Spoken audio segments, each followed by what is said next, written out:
রোজিনা আরিশা 0.3 চ্যানেলে সবাইকে স্বাগতম। বাদশার ছেলে ছিলেন এক আদর্শবান শিক্ষকের ছাত্র। শিক্ষকের কাজ হলো ছাত্রকে শিক্ষা দেওয়া। বাদশার ছেলের শিক্ষক ছিলেন অনেক আদর্শবাদী, যা সত্য বলে জানতেন তাই করতেন। ধনী গরিব, ছোট বড় বলে তিনি কিছু মানতেন না। সকল ছাত্রের প্রতি ছিল তার সমান নজর। বাদশার ছেলেকে তিনি আলাদা চোখে দেখতেন না। বাদশার ছেলে ছিলেন খুবই দুষ্ট, কারো কথা একদম শুনতেন না। পড়াশোনায় তার একটুও আগ্রহ ছিল না, কাউকে সে পরোয়া করত না। শিক্ষক তাই বাদশার ছেলেকে মাঝে মধ্যে শাসন করতেন, এমনকি ব্যত্রাঘাতও করতেন। একদিন বাদশার ছেলে সহপাঠীদের সঙ্গে অনেক অন্যায় আচরণ করেছেন। শিক্ষক জানতে পেরে বাদশার ছেলেকে ডেকে পাঠালেন। বাদশার ছেলে শিক্ষকের কাছে আসলে শিক্ষক তাকে অনেক পিটালেন। বাদশার ছেলে রাগে অভিমানে দুঃখে কাঁদতে কাঁদতে বাড়ি ফিরল। বাদশাহ তার ছেলেকে জিজ্ঞেস করলেন, তুমি কান্না করছো কেন? বাদশার ছেলে তার অন্যায়ের কথা একদম বাবাকে বললেন না।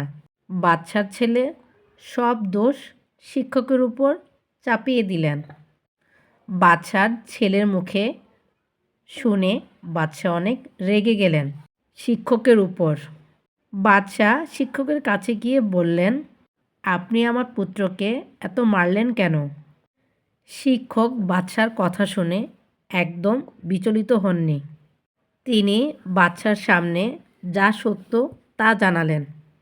শিক্ষক আরও বললেন, আমাকে মাফ করবেন।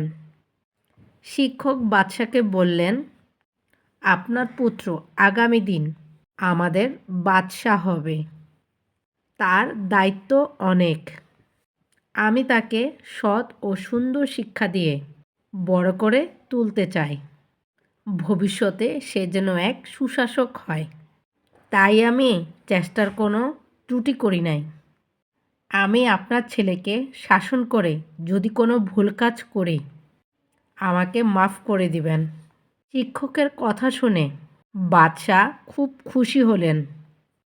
বাদশাহ শিক্ষকের উপর খুব খুশি হয়ে তাকে অনেক বকশিশ দিলেন। বাদশাহ অনেক বকশিশ দিয়ে শিক্ষককে বিদায় করে দিলেন। বাদশাহ শিক্ষককে বললেন, একজন ভালো শিক্ষকই পারে একটি জাতিকে সুন্দরভাবে গড়ে তুলতে। বাদশাহ শিক্ষককে আরও বললেন, আপনার মতো শিক্ষক আমাদের অনেক প্রয়োজন। গাধার পিঠে চড়ে যাচ্ছিল এক লোক।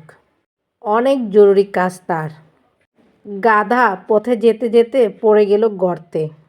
গাধা তো গাধাই, গাধা গর্ত থেকে আর উঠতে পারল না। লোকটাও অনেক চেষ্টা করে গাধাকে গর্ত থেকে উঠাতে পারলেন না। লোকটার তখন মেজাজ অনেক খারাপ হয়ে গেল। সে গাধাকে অনেক কিছু বলতে লাগলো। যত সময় যাচ্ছে লোকটার রাগ তত বেড়ে যাচ্ছে। কে রাজা কে প্রজা, সবাইকে সে একধরছে বকাবকি করছে। মানুষ যখন রাগ করে তখন তার বুদ্ধি লোপ পায়। এমন সময় ওই পথ দিয়ে যাচ্ছিল সে দেশের বাদশাহ। লোকটার কাজকর্ম দেখে বাদশাহ খুব অবাক হলেন। গাধা গর্তে পড়ে গেছে দেখে লোকটা সে রাগে সবাইকে বকাবকি করছে কেন তা দেখে বাদশাহ খুব মনোযোগ দিয়ে শুনলেন। বাদশার সহচররা ভয়ানক উত্তেজিত। তারা রাগ করে বলতেছেন, লোকটার শায়েস্তা করা দরকার। বাদশার এসব কথায় কর্ণপাত করলেন না।